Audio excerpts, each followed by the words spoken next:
Good morning, my dear students. I hope you all are keeping safe and healthy and you're taking all the important precautions during this pandemic, as well as taking care of yourself during this changing weather. My name is Abha and I'm here today to share a story with all of you. The name of the story is Gulliver Travels. So once upon a time there was a doctor. His name was Gulliver. But Gulliver did not have much work in the city. He was getting bored and he did not have anything to do. Then someone suggested him that he can start working on a ship. So when he went on the ship, they used to travel to the islands and the nearby shores. In case they found anybody who was isolated on the island or was not well, Gulliver would get them on the ship, treat those patients with his medical team. He was actually enjoying this new kind of job, traveling and treating people. Also, he was making money. But one day, there was a storm in the ocean. And it was something which was not in control at all. Their ship was tumbling to and fro. There came a point when all his medical staff gathered together and they decided that they would not stay in the ship any longer. They had a few rowing boats. They got the boats down and then left the ship. Though they tried their best to row the boat, it didn't help at all. After a few minutes, the rowing boat also tumbled upside down, and everybody was scattered in all directions in the ocean. Gulliver tried his best to swim and stay above the sea level water. But he couldn't. Ultimately, he drowned and fainted. It was the current of the waves that brought him to the ocean. It was almost midnight when he was there at the shore. He was unconscious and his body pained like anything. But he knew that he was safe. He was lying there on the shore and decided to think about or do anything about it in the morning. The next morning, when the sun rays hit his face, he slowly opened his eyes and he wanted to get up and sit up straight, but he couldn't. He tried again and again he failed. Slowly, when he lifted his head, he noticed that his entire body was tied with ropes from toe to his chest. And there were tiny people of almost this size surrounding him all over. He stared at the people and the people stared at him. Little did he knew that he was there in the city of Lilliput. And the people who lived there were really tiny. The people were really scared of Gulliver. They thought he might harm them because for them he was like a giant. Gulliver really requested them. He said, please release me. I will not harm you. But the people would not trust him. He kept there lying, tied up from toe to chest in ropes. The people got huge tall stairs. They climbed up to his chest and feeded him food and water. A week passed like this. And then slowly and steadily the people kind of believed him that he would not harm them. Then they got a huge wooden plank and they shifted Gulliver's body onto the plank, which was pulled by tiny 100 horses, and they took him to the king. Gulliver met the king and he told him everything. The king was really happy to meet Gulliver and he allowed him to live in the city of Lilliput. But he had to follow a few rules and regulations of the city and help them renovate the city and work. Gulliver agreed. From the next day onwards, Gulliver helped in each and every task or work he could in Lilliput. Everyone was really happy with his presence. But after a few days, there was a problem. The king called for a meeting with Gulliver, and he told him that the neighboring country was planning to occupy Lilliput and was all ready for a war. Gulliver smiled.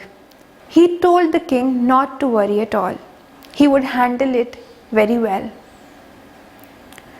That evening, Gulliver went to the shore and noticed that the neighboring country was all ready for a war with the ships, with the cannons, with the army.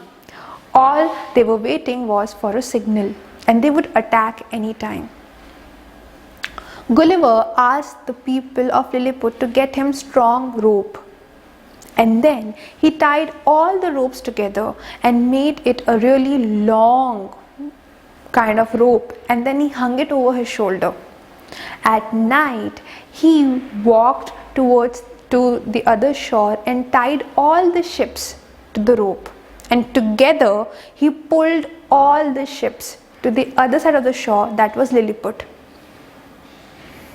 The army men and the enemies of the neighboring countries were then put in prison. The people of Lilliput had no reason to be scared now. They rejoiced, and they had a huge celebration for the same. The king rewarded Gulliver. After a few days, the people of the king's court grew really envious of Gulliver, because with time the king and Gulliver were becoming really friendly and becoming really close. The king would always ask for Gulliver's advice before taking any decision. This made the advisors and the other important people in the king's court jealous of Gulliver. And then one day they told the king, "Your Highness, we have got to know through some very important sources that Gulliver is becoming stronger than you, and he plans of taking your position. He wants to become the king of Lilliput." This made the king really annoyed, and he instantly took the decision of punishing Gulliver. Now there was somebody in the king's court who was really close to Gulliver, and he really respected him. He quickly rushed to Gulliver and told him what the king planned. Gulliver was amazed, and he knew that the king would not change his mind. The only solution, or the only way he had to save himself from the situation, was that he had to leave Lilliput. So then he walked to the other shore of the ocean, and he took the 3 ships that he had got. He arrived at the enemy shore. At first the people there were really furious, but then later on they understood that Gulliver had no bad intentions. The king of the enemy country also arrived.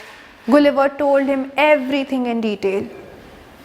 He was happy to welcome him, and he told him that he could stay there as long as he wished to. Gulliver was very embarrassed, because he discovered how warm-hearted the people here were, instead of what he had seen in Lilliput. Again he started to live here, work and help the people. One day while he was walking on the shore, he noticed something. He noticed the same rowing boat, and yes, it belonged to him. He instantly went to the king and told him about the boat. The king then gave him as many men he wanted to repair the boat. After a few days, Gulliver with the men had repaired the boat to almost perfection, and he was ready to sail back. And then finally the day came. He filled his boat with all the important necessities he needed, and then he sailed. But after a few hours, unfortunately, Gulliver noticed that there was a tiny little hole that was not repaired, and his boat started to sink. He didn't know what to do. He was extremely worried. But fortunately, he heard something. There was a huge ship that was approaching him. And because it was almost evening time, he took out his gun and he shot a light in the air. The ship noticed it, and then they spotted Gulliver via their telescope. Soon they approached Gulliver's boat and they helped him climb the ship via a rope. Gulliver was on the huge ship and he was finally safe. And then he couldn't wait to get back home and tell his family all about the people of Lilliput, the people of the enemy country, and his entire experience. Thank you so much.